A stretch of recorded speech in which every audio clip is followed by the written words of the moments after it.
আগস্টে যখন government documentary দেখানো হয়েছে, সেখানে এক দফার ঘোষক হিসেবে তারেক রহমানকে দেখানো হয়েছে। আপনারা যদি কথা না বলেন, একটা সময় গিয়ে রিভলিউশনটা হয়ে যাবে বিএনপির, এবং এটার মাস্টার মাইন্ড হয়ে যাবে তারেক রহমান, এবং এটার এক দফার ঘোষক হয়ে যাবে সালাউদ্দিন আহমেদ, এটার টোটাল মেকানিজম হয়ে যাবে ছাত্র দলের। আপনাদের কিছুই থাকবে না।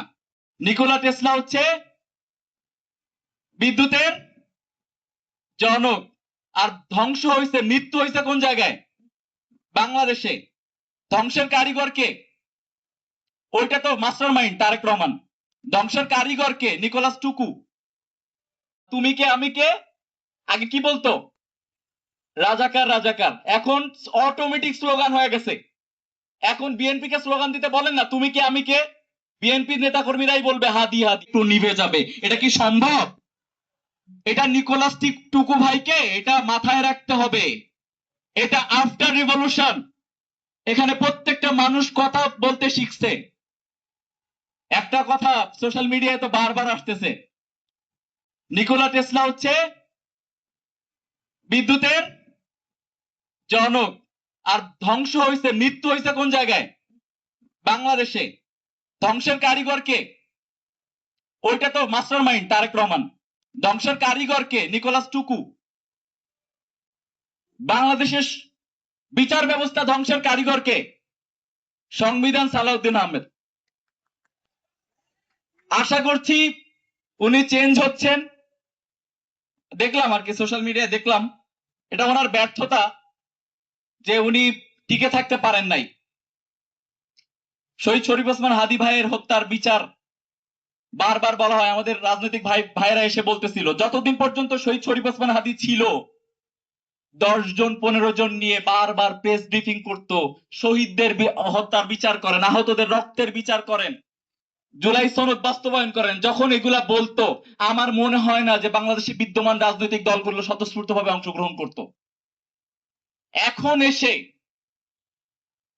আগে ব্যাপারটা এমন ছিল কি, আমরা সবাই তুমি কে আমি কে আগে কি বলতো? রাজাকার রাজাকার। এখন অটোমেটিক স্লোগান হয়ে গেছে। এখন বিএনপি কে স্লোগান দিতে বলেন না তুমি কে আমি কে, বিএনপির নেতা কর্মীরাই বলবে হাদি হাদি। এবার আছেন আপনাদের সন্তানদের, আপনাদের ভাইদের, আপনাদের বোনদের, আপনাদের স্বামীর, স্ত্রীর রক্তের ঋণ শোধ করার ক্ষমতা আমাদের নাই। শুধুমাত্র আজকের এই মঞ্চ থেকে একটা মেসেজ দিচ্ছি, জনাব তারেক রহমান থেকে শুরু করে এই যে সামনের চেয়ারে বসা প্রত্যেকটা মানুষকে একই মেসেজ। আমাদের আজকের যে চেয়ারটা, এই চেয়ারটা শহীদ পরিবারের, জুলাই শহীদদের, জুলাই আহতদের রক্তের বিনিময়ে পাওয়া। এই চেয়ারের যদি কোনো মিসম্যানেজমেন্ট আমরা করি বা মিস ইউজ আমরা করি, তাহলে এই চেয়ার থেকে রয়ের প্রধান চলে আসতেছে বাংলাদেশে, বিচারের কোনো খোঁজ নাই, ওদিকে প্রেস ব্রিফিং করতেছে খুনি ভারতে বসে।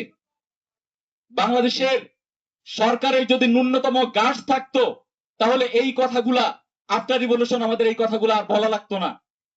তাই ইনকিলাব মঞ্চের যারা আছেন, আমাদের সহযোদ্ধা ভাইরা, আপনাদের এই সংগ্রাম জারি থাকুক।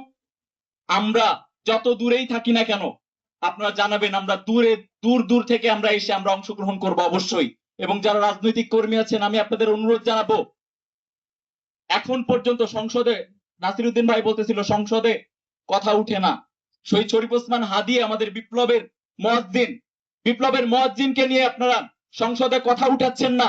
এটার বাস্তব প্রমাণ এই যে কথা না উঠানোর যে একটা ব্যাকল্যাশ, এটা আপনারা পাইছেন কিন্তু 5 আগস্টে যখন গভর্নমেন্ট ডকুমেন্টারি দেখানো হয়েছে, সেখানে এক দফার ঘোষক হিসেবে তারেক রহমানকে দেখানো হয়েছে।